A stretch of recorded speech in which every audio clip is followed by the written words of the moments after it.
شروع اللہ کے نام سے جو بڑا مہربان نہایت رحم والا ہے۔ روداد کالج کا پہلا دن۔ میں نے میٹرک کا امتحان پاس کرنے کے بعد والدین اور اساتذہ کے مشورے پر FSC میڈیکل میں داخلہ لینے کا فیصلہ کیا۔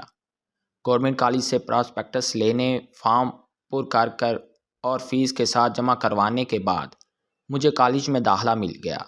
کلاسز کا باقاعدہ آغاز 5 ستمبر کو ہونا تھا۔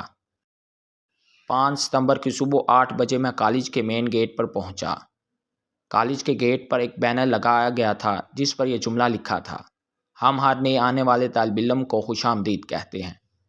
کالج کی شاندار عمارت، وسیع میدان اور خوبصورت لان دیکھ کر مجھے دلی خوشی ہوئی۔ پھر سب طلباء کو کالج ہال میں جمع کیا گیا۔ کچھ دیر کے بعد پرنسپل اور تمام اساتذہ بھی کالج ہال میں آ گئے۔ دراصل اس دن فرسٹ ایئر کے طلباء کے لیے ایک استقبالیہ تقریب کا انعقاد کیا گیا تھا۔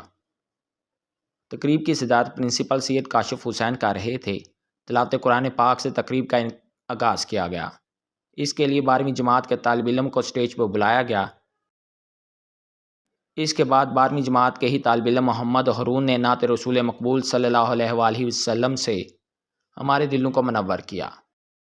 اس کے بعد شعبہ اردو کے صدر جناب پروفیسر علی رضا کو اسٹیج پر بلایا گیا۔ انہوں نے کالج میں نئے آنے والے طلباء کو خوش آمدید کرتے ہوئے کہا کہ طلباء کے لیے استقبالیہ تقریب کا انعقاد کرنا کالج کی پرانی روایت رہی ہے۔ ان کی کہی ہوئی نصیحت آموز باتیں جیسے میرے دل میں گھر کر گئی۔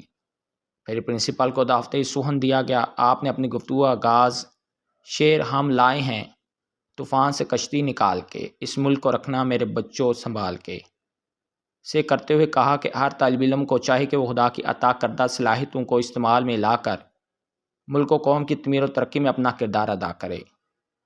اس کے ساتھ ہی تقریب اپنے اہتمام کو پہنچی اور تمام طلباء کالج ہال سے نکل کر کمرہ جماعت کی طرف چل دیے۔